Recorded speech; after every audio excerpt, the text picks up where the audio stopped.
Eris Sutomo, seorang jurnalis TV yang bertugas di Kabupaten Banyuwangi, memiliki kegiatan sosial yang menarik.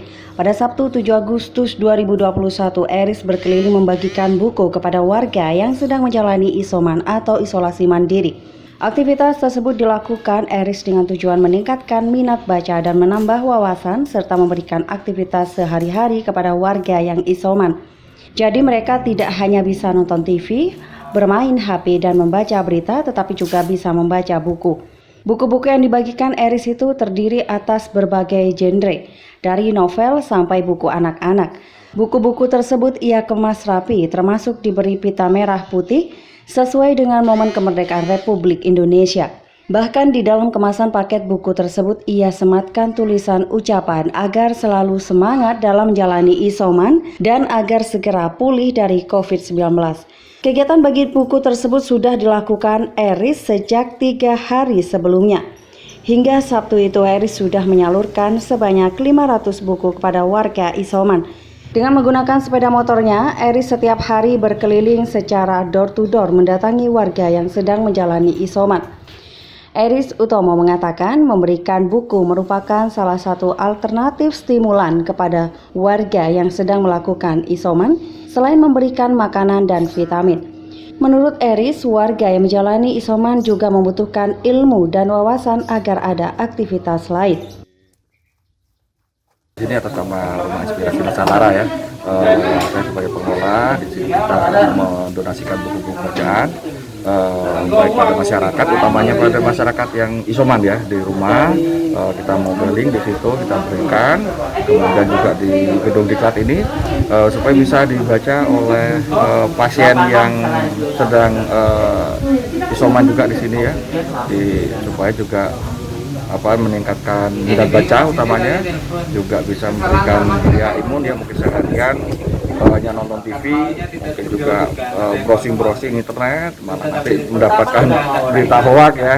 Jadi harapannya dalam buku ini juga bisa menjadi alternatif dari mereka yang sedang isoman. Ada berapa jumlahnya buku yang disalurkan? Untuk hingga saat ini dari 3 hari yang lalu sudah lebih dari 500 buku lah yang kita donasikan. Alasannya kenapa buku? Ya, kenapa buku?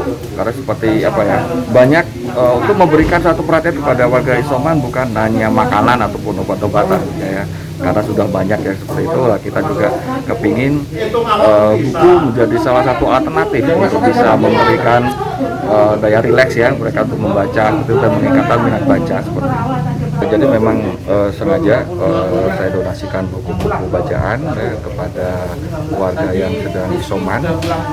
Tentunya itu bisa memberikan daya imun ya, selain mereka istirahat di rumah hanya nonton TV maupun juga browsing di internet ya, di HP, itu mungkin membosankan. Nah, ini mungkin dengan buku ini menjadi salah satu alternatif mereka untuk bisa istirahat sambil membaca buku dan bisa ya meningkatkan minat baca masyarakat. Dan memang mendonasikan buku ini bagian dari kegiatan sehari-hari saya, selain memang saya sendiri jurnalis ya di Jurnalis TV, jadi meluangkan waktu saya usai liputan seperti itu, saya luangkan waktu untuk mendonasikan buku kepada masyarakat. Dan saat ini memang khusus untuk warga yang sedang isoman ya karena COVID-19, sehingga kita juga bisa memberikan hal yang positif bagi warga isoman itu.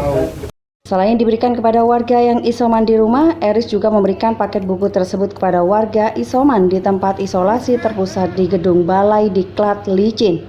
Saat ini di tempat itu ada 20 orang pasien isoman. Menurut Kepala Puskesmas Licin, Dr. Nira Istadewi, donasi buku yang diberikan sangat berguna sekali bagi pasien isoman. Selain memberikan wawasan, buku tersebut juga untuk mengisi waktu dan mengurangi kebosanan saat menjalani isoman. Selain itu, dengan adanya donasi buku ini, pasien isoman dapat memiliki bekal ilmu baru. Dr. Nira mengatakan biasanya donasi dari warga berwujud vitamin, makanan, atau sembako. Tetapi kali ini sangat unik, yaitu berwujud buku. Menurutnya, donasi ini sangat bermanfaat. Bagaimana terkait pendapat Ibu untuk donasi buku ini? Saya kira bagus sekali ya, jadi berguna ini sebagai untuk pengisi waktu, juga untuk menambah ilmu di sana, juga mengurangi kebosanan, karena saya rasa hiburan juga penting buku-buku begini. Sehingga nanti siapa tahu dari sana ada bekal-bekal yang bisa didapat dari buku-buku yang sudah disumbangkan dari iNews TV. Ada kesan unik nggak Bu? Ya, saya kira ini baru kali ini ya yang menyumbang begini. Biasanya menyumbang sembako ya. Sembako, alat-alat untuk kesehatan, obat, ya selama ini vitamin, tapi yang buku baru hari ini. Dengan harapannya ada sumbangan buku ini bagaimana? Jadi untuk mengurangi kebosanan mereka, karena selama 10 hari walaupun kegiatan ini sudah kita jadwal, tapi pada dasarnya kan kadang-kadang ada waktu luang yang mereka sendiri bisa untuk baca-baca buku di kamar atau di tempat lain yang ada di sekitar Balai Diklat ini. Untuk kedepannya kita akan menyediakan pojok baca yang mungkin nanti selain berisi ini buku-buku ini, kita sediakan tempat untuk membaca mereka, sehingga ada kesan bahwa ada tempat yang untuk santai dan membaca di tempat isolasi terpadu di Balai Diklat. Laporan Andika Prianto, Tada Today TV.